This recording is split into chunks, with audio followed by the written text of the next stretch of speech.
Hay que joder con los cánones, los hábitos y las costumbres. Hay que ser único en la muchedumbre. Hay que ser hombre o mujer según el caso. Ejerce su derecho a las ataduras más. Para mí es obligación vivir sin mesura. Hay que perder las composturas y notar que la vida se nos sale por las costuras. Sigue sin planes. He dicho sigue sin planes, que solo te guíe el impulso de tus imanes, que nada te frene, no siempre se cumplen los refranes, créeme, dirige tu peli, resérvate el mejor papel, súbete al tren de la libertad, sé la nieve que va al río y luego al mar, sé objetivo porque todo es relativo, exceptuando que estás vivo, coge este tren que se te ofrece. Bueno, continuamos en Mete un Cambio. Aquí en la mañana de CX40 de 10 a 11, hoy estamos con el licenciado José Estañaro, licenciado en Filosofía, que nos estaba hablando de la libertad. Gerardo, ¿tenemos algún mensaje? Sí, uno sobre los militares. Buenos días, por favor, no mande los militares a las calles. Lo único que saben hacer es actuar contra el pueblo. Terminar con los militares. ¿Y para qué sirven? Esa pregunta. Elena, un gran saludo a Elena. El Cacho Oriol pregunta, buenos días. ¿Leyeron el programa del año del Frente Amplio del año 71? Cacho Oriol. Y por último, benditos los compatriotas que no se arrodillan por fanatismo. Lorenzo. No sé qué habrá querido decir. ¿Tú qué pensás? También tiene que ver con la libertad. Y en ese caso te recordamos que estamos con José Estañaro, licenciado en Filosofía, y estábamos conversando sobre la libertad. Bueno, retomamos entonces las dos ideas que poníamos antes del corte. O sea, la libertad supone siempre algún grado de dominación y supone o un primer movimiento de rebeldía o de lucha contra esa dominación, en tanto se considera irracional. Puede haber dominaciones que podrían ser racionales, ¿no? Como el caso del ejemplo de la calle, ¿no? Se supone que no podemos contravenir normas que están acordadas y que son útiles para todo el mundo. Pero cuando aparecen normas que no son acordadas o que pueden ser cuestionadas, aparece un movimiento libertario en contra de eso. Y después la libertad, esa sería una libertad en sentido negativo. Pues estaría la libertad en sentido positivo. Decimos, ¿qué proponemos nuevo para mejorar esta situación? Y ahí aparece la posibilidad de volver a un ciclo nuevo, de un retorno a otra forma de dominación. Porque las personas muchas veces que alcanzan cierto poder se arrogan el derecho de representar a otros o decir lo que está bien más allá de lo que los demás piensan, y entonces imponer determinadas cuestiones que vuelven de alguna manera a recaer en la dominación. Entonces hay un problema. ¿Cómo se sale cómo se erige una persona en ser libre? Bueno, requiere primero que nada una voluntad, requiere decir, bueno, acá hay algo que yo puedo hacer o que podemos hacer colectivamente para cambiar la situación. Y eso supone un aspecto que no puede estar determinado absolutamente. Esto es un viejo problema filosófico que Aristóteles fue el primero que lo vio. Si todo estuviera determinado, solo hay causas y consecuencias, no podría existir la libertad, porque, es decir, nos sentaríamos a ver qué pasa con el mundo y, bueno, todo sucedería de acuerdo a lo que está predeterminado, ¿no? O sea que una sucesión de causas no lo interrumpe nada, entonces no somos libres, es imposible ser libres, ¿no? Siempre estamos atados a una necesidad. Es un problema filosófico muy importante que solo se resuelve pensando que existe una instancia en las personas que modifican las causas que han venido hasta ahora produciéndose. Por ejemplo, eso está muy relacionado con el pensamiento científico y la manera como muchas veces el pensamiento científico, en lugar de ser liberador, es opresivo. Dice, bueno, está todo determinado, esto se sabe que es así. Por ejemplo, Tabaré Vázquez gana la elección. Eso no hay nada que ver. Todas las encuestas dicen que Tabaré Vázquez gana la elección. Es decir, la ciencia política nos está diciendo que Tabaré Vázquez gana la elección. Ahora, ¿cómo actúa la ciencia política? Actúa viendo un pasado y en tercera persona. No puede estar dentro de las cabezas de la gente. No puede estar en la voluntad de las personas instaladas. No puede estar en las decisiones instaladas de la ciencia política. La ciencia política está desde la tercera persona y analizando un pasado. ¿Qué hace la encuesta? Dice, si este pasado se repite en el futuro, es decir, Tabaré Vázquez gana. Pero, es decir, ¿cuál es el meollo del asunto? Que no puede estar en las decisiones de las personas. La ciencia política espera que lo que se analizó como pasado se repita en el futuro, pero sabemos que eso es imposible porque está permanentemente cambiando y las decisiones de la gente cambian todos los días, y lo único que está haciendo es la ciencia política validando una cosa a través de la ciencia para decirnos que eso es imposible cambiar nada. O sea, la ciencia, que en un principio tuvo un poder muy liberador, ¿no? Y que en la modernidad se ata a todas las concepciones antirreligiosas, contra la Inquisición, contra las monarquías, contra los feudalismos, contra los imperios feudales, ¿no? Contra la irracionalidad, contra la costumbre. Todo eso y tuvo la ciencia el poder liberador.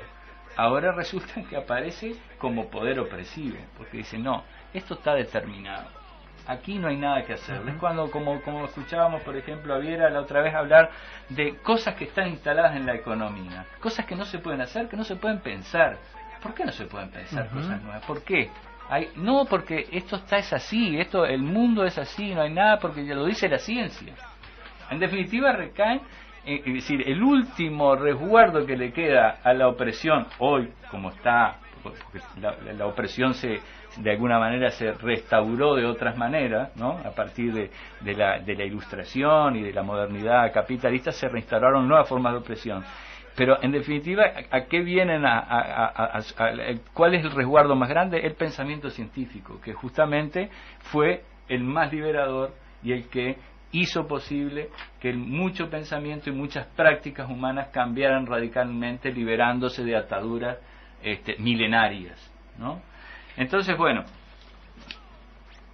esa decisión de las personas, esa voluntad, que lamentablemente nosotros tenemos que repetirlo 1000 veces porque esa voluntad está disminuida. La modernidad actuó como para disminuir la voluntad de las personas.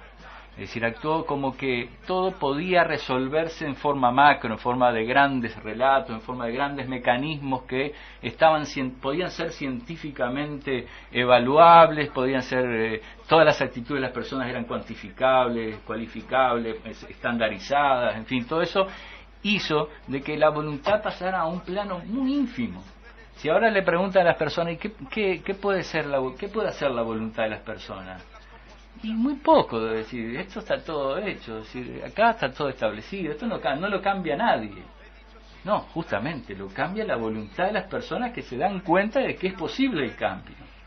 Entonces, ese reducto que es de la voluntad, de las decisiones de las personas, que es cuando una persona tiene la opción A y la opción B y puede tomar por cualquiera de las opciones y no hay ninguna determinación que haga previsible totalmente lo que hace. Puede tomar A o puede tomar B, y eso lo pueden tomar las personas, nada más en el momento que se está produciendo el hecho y que se interiora a las personas. La ciencia lo ve en forma exterior, lo ve desde la tercera persona, lo ve en forma estandarizada, no puede tomar a un individuo para analizar, no, tiene que tomar estandarizadamente, puede decir, por un cálculo de probabilidades la gente va a votar a Tabaré Vázquez, pero lo que no puede estar es en la decisión de las personas que está diciendo, está comparando, está diciendo, pero Constanza Moreira está pensando otras cositas que son interesantes, y si nosotros no tenemos la voluntad de llevar adelante el pensamiento, por ejemplo, de Constanza Moreira, sería imposible que esa persona pudiera tener la opción A y la opción B en su cabeza. Va a tener la opción A nada más. Entonces, gracias a que podemos tener la voluntad y podemos decir que nuestra voluntad es importante y que nuestras decisiones como personas autónomas es importante, es que podemos cambiar la historia. Si no, todo estaría determinado y nunca habría ningún cambio. O sea, poner nuevamente arriba de la mesa que el ser humano puede transformar el futuro y puede crear el futuro. Por supuesto. Eso es muy importante porque ahora vamos al otro problema.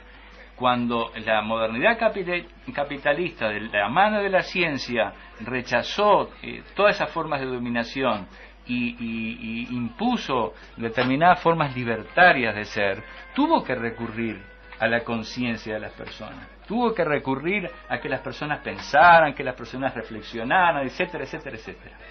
Después, cuando se instalaron en el poder, Cuando hubo nuevas formas de dominación, la dominación militar, la dominación política, la dominación científica o tecnológica, la dominación financiera, todos esos grandes poderes que sabemos que existen en el mundo, no recurren más a la voluntad de las personas. Es muy difícil que desde el poder se diga que las personas necesitan reflexionar sobre las cosas y necesitan poner su voluntad en algo. Al contrario, que se queden en sus casas, tranquilamente.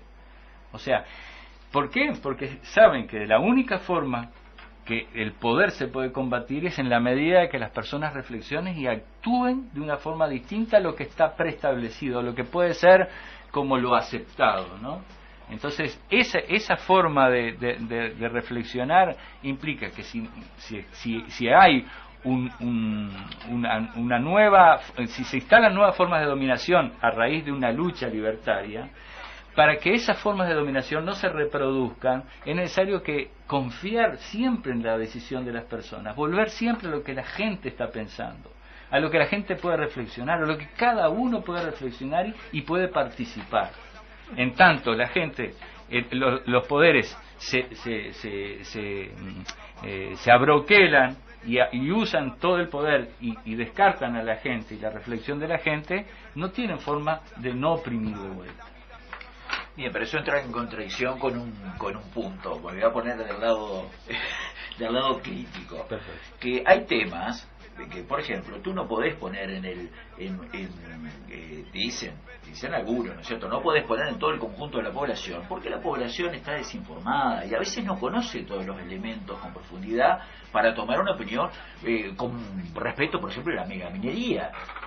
Entonces, hay muchos elementos técnicos, muchos balances de los costos sociales, de las ganancias económicas que puede tener el país, para que el conjunto de la población pueda discutir. Y el otro argumento contrario a dar esa participación es que entonces nos pasaríamos en eterno debate, pasaríamos debatiendo y discutiendo cada uno de los pasos que damos. Claro, es decir, por supuesto que no hay salida fácil a lo que vos estás planteando. Primero que nada, porque la gente para debatir tiene que conocer de qué se tratan los problemas. Pero no es decir, es mentira que la gente no sabe lo que puede pasar con la megaminería. Es mentira que cualquier persona normal que se ponga a investigar cuáles son los resultados de la megaminería en el mundo, no concluya de que la megaminería es muy nociva. Ahora, tiene que hacer un cálculo de costos y beneficios. Bueno, la gente lo puede hacer, ¿no? O sea, el problema está de que, entonces, si no fuera así, nos vamos a lo que pensaba Platón, que los que tienen que dominar el mundo son los reyes filósofos. O sea, son apenas algunas personas que saben mucho sobre los temas y lo demás, acatar. O sea, esa es la otra opción. Es decir, la única opción es que la gente se involucre cada vez más en los problemas que le competen.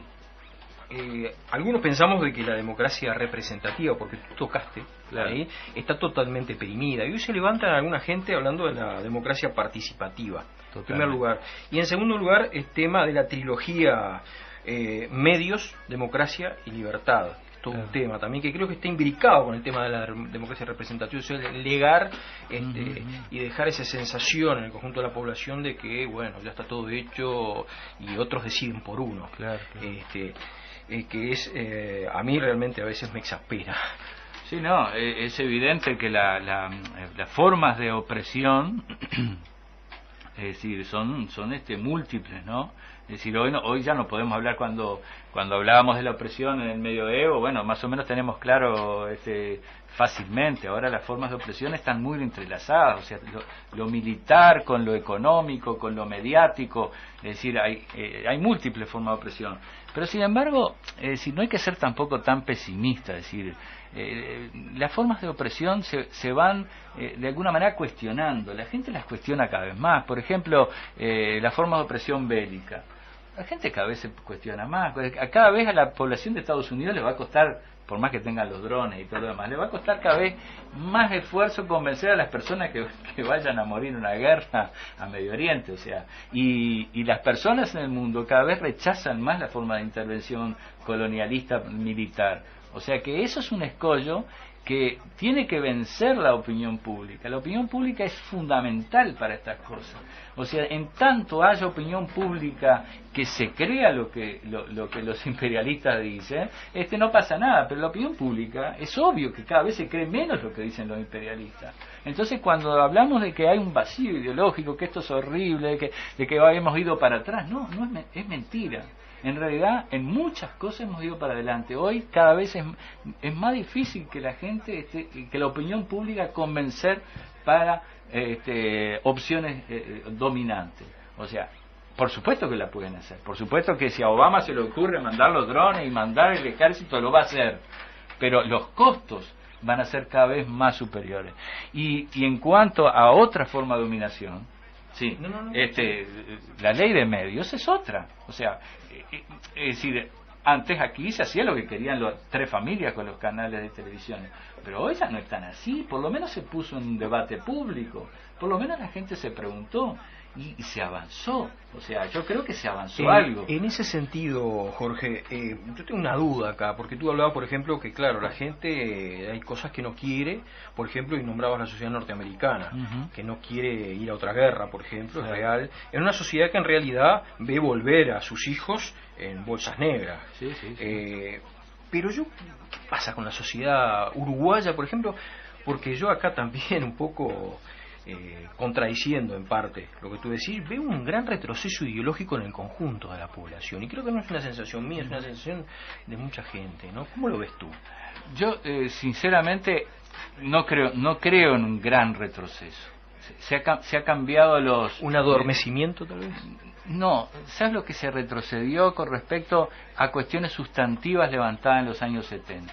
O sea, la dominación de clase. Por ejemplo, en eso, si se quiere, las cuestiones revolucionarias de la década del 70, las propuestas revolucionarias de la década del 60 y del 70, significaban mayor radicalidad. Pero ojo, porque ¿a qué podían conducir esas propuestas? También eso hay que analizarlo. Porque nosotros decimos, sí, las propuestas revolucionarias de la década del 60 eran mucho más revolucionarias que de ahora, y ahora nadie se está proponiendo hacer la revolución. Pero ojo, esas propuestas revolucionarias no conducían también a formas de dominación como en el socialismo real.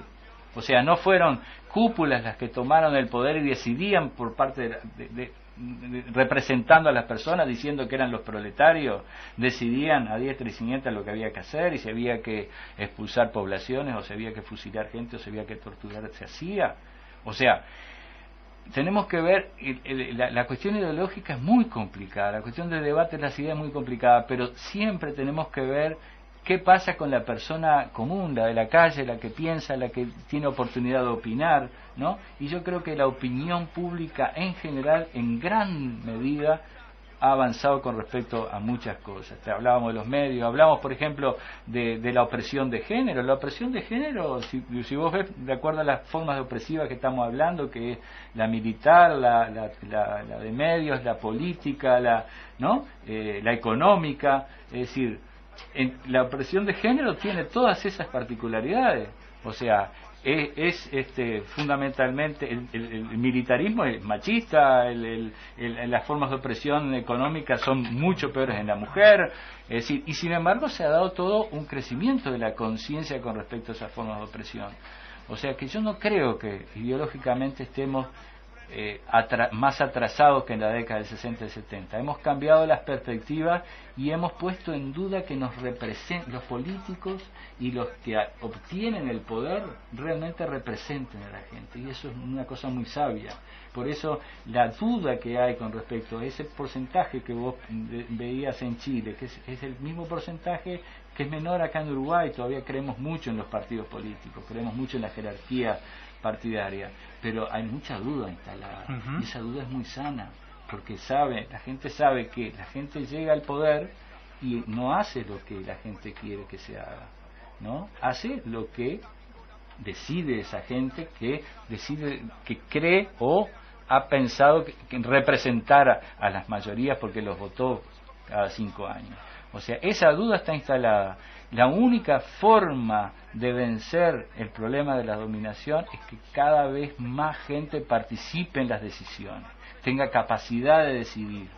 esa capacidad que es intransferible, que no hay ninguna ciencia, no hay ningún Dios, no hay nadie que pueda decidir. Tampoco sabemos que vamos hacia el socialismo y hacia la revolución inexorablemente. No, las decisiones pueden ser buenas, pueden ser malas y pueden ser horribles, como pasó con cuando la gente decidió ser conducida por Hitler, que lo decidió la gente en elecciones también.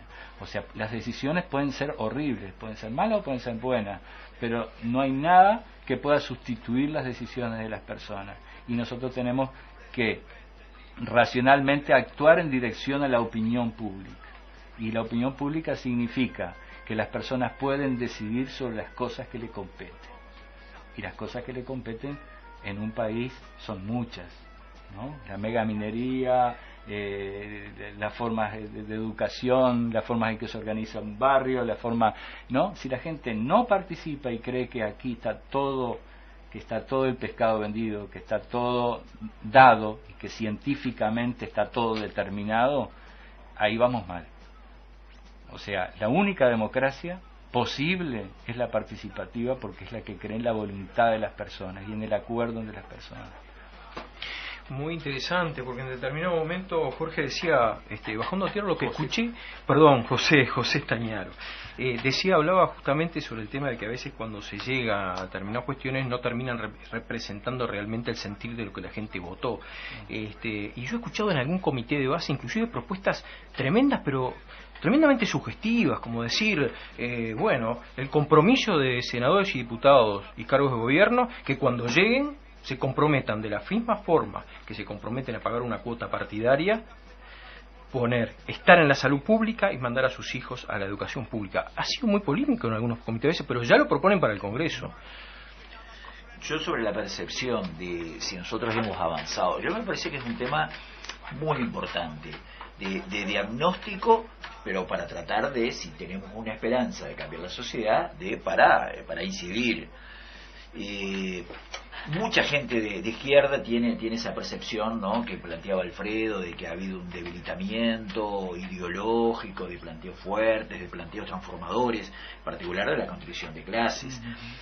Claro, cuando vos ves el Frente Amplio, el discurso que tenía a la salida de la dictadura, por no hablar del año 71, a la salida de la dictadura, había un discurso confrontativo, fuerte, había una versión de Astori, ¿no es cierto?, que educaba en la formación de la gente, contraviniendo el sistema, que nosotros lo escuchábamos en la 30. Entonces, evidentemente, ha habido un cambio muy grande en ese sentido. Entonces, la percepción de que el partido hoy mayoritario haya tenido ese ayornamiento a las condiciones del sistema implica una percepción de la realidad de que, estamos en una situación de debilitamiento, porque además las expresiones más radicales se van del Frente Amplio y ese discurso lo mantienen, capaz que a veces pasado de rosca, con mucho respeto, pero atado en forma dogmática a determinados paradigmas tal vez, pero que son absolutamente minoritarios. Y a mí me parece lo que hay,